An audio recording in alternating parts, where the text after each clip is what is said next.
আসসালামু আলাইকুম ভিউয়ার্স, আশা করি আপনারা সবাই ভালো আছেন। আল্লাহ তাআলার অশেষ রহমতে আমিও ভালো আছি। একটি বাঁশ আমি সোশ্যালো করে নিলাম। এই সোশ্যালো করা বাঁশটি দিয়ে একটি গাছের মধ্যে আমি হানা দিতেছি। মূলত এটা হচ্ছে কলা গাছ। তো আমাদের এলাকায় এই কলাটাকে বলা হয় আটিয়া কলা, বা অনেকেই বলে এটে কলা বা বিচা কলা, এই নামে অনেকেই ডেকে থাকে।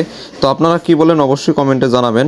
তো এই কলাগুলো কিন্তু এভাবেই পাততে হয়। এভাবে হানলে দেখা যায় যে কলার গাছের অর্ধেকের মধ্যে ভেঙে যায় এবং কলাটা নিচে নেমে আসে, এবং এই যে কলার যে পাতাগুলো আছে এগুলো আস্তে আস্তে কেটে দিয়ে পরিষ্কার করে তারপরে কলাটা কেটে বাসায় নিয়ে যাব।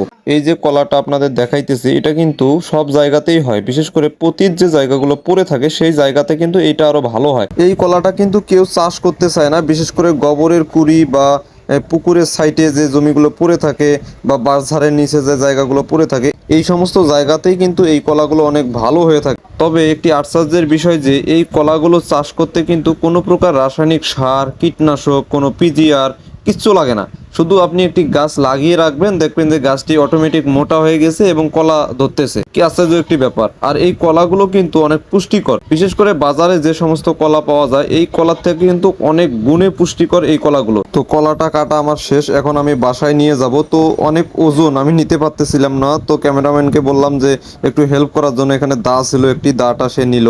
তো এই যে আমি এখন কলাটা বাসায় নিয়ে আসলাম। তো কলাটা বাসায় নিয়ে আসার পর কিন্তু আরো অনেক কাজ আছে। বিশেষ করে কলার যে এই যে আমি যেটা আমার হাতে দেখতে পাচ্ছেন এটাকে বলা হয় কলার পীর, আমাদের এলাকায় এটাই বলে। তো আপনাদের এলাকায় কি বলে অবশ্যই কমেন্টে জানাবেন। আর এই যে এখন যে কাটলাম, কেটে রাখলাম মাটিতে ছোট, এটাকে বলা হয় কলার ছড়ি। এই পীর থেকে এই ছড়িগুলোকে আস্তে আস্তে আলাদা করে নিতে হবে, কারণ এই অবস্থায় রাখলে এই কলাটা পাকতে অনেক দেরি হবে। আর অনেকেই বলে থাকে ওই যে লাঠির মতো যে অংশটা এটা নাকি ছাড়িয়ে দা দিয়ে কুচি কুচি কুচি কুচি করে কেটে তারপরে ফেলে দিতে হয়, তাহলে নাকি কলা অনেক বেশি ধরে। তো যাই হোক, আমি এগুলো বিশ্বাস করি না।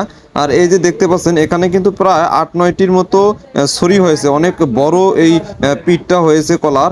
অনেকগুলো কলা হবে, আর এটা 500-600 টাকার মতো বিক্রি করা যাবে। তো এই কলাগুলো আমি এইভাবে রেখে দিতেছি, আর যখন এটা পাকবে তখন আমি বাজারে নিয়ে বিক্রি করব। গ্রামের হাটে যখন এই কলাগুলো উঠে তখন মানুষ বলে যে এই একমাত্র খাবার যেখানে কোনো সার বা রাসায়নিক কোনো কিছু দিয়ে চাষাবাদ করা লাগে না। বিশেষ করে রমজান মাস যখন আসে তখন কিন্তু অন্যান্য যে কলাগুলো বাজারে পাওয়া যায় তার থেকে 3 গুণ চাহিদা বেড়ে যায় এই কলাগুলোর, কারণ সবাই এই কলাগুলোই খোঁজে।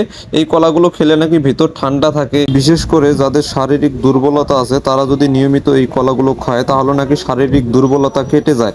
অনেক উপকার, পুষ্টিগুণে ভরা এই কলাটি। তো অনেকেই পছন্দ করে থাকে, আবার অনেকেই এই কলাটি অপছন্দ করে, কারণ এই কলাটা কিন্তু অনেক বিচি হয়ে থাকে। তো যাই হোক, দেখতে দেখতেই কাজ আমার প্রায় শেষের দিকে। এই যে পিঠ থেকে ছড়িগুলো ছাড়িয়ে এখানে আমার রাখতে হবে। তো আরেকটি কথা বলে রাখি, অনেকেও কিন্তু এই যে আমি বলতেছি ছড়ি, অনেকেই কিন্তু এটাকে কাদিও বলে থাকে। তো যাই হোক, তো এই কাদিটা কিন্তু ছাড়িয়ে মাটিতে রাখতে হবে কিছুক্ষণ। যদি মাটিতে না রাখি তাহলে এর কিন্তু প্রচুর কষ্ট, বিশেষ করে এই কষ্টটা যদি জামা কাপড়ে লাগে এটা কিন্তু কখনো উঠতে চায় না। তাই এই কাদিগুলো আমি এখানে রেখে দেব কিছুক্ষণ। যখন এই কষ্টটা পড়ে যাবে তখন আমি এই কলাগুলোকে ঘরের মধ্যে নিয়ে রাখবো। আর এই যে দেখতে পাচ্ছেন একটি কলা আমার হাতে, এই কলাটা কিন্তু বাদুড়ে খেয়ে ফেলছে। তো আমাদের এলাকায় যখন এই কলাগুলো বাদুড়ে 1-2টি খায় তখনই মনে করা হয় যে কলাটি পাড়ার উপযুক্ত হয়েছে। তো বন্ধুরা, এই ছিল আজকের ভিডিও। যদি ভিডিওটি ভালো লাগে তাহলে অবশ্যই লাইক, কমেন্ট, শেয়ার করে দিবেন। আল্লাহ হাফেজ।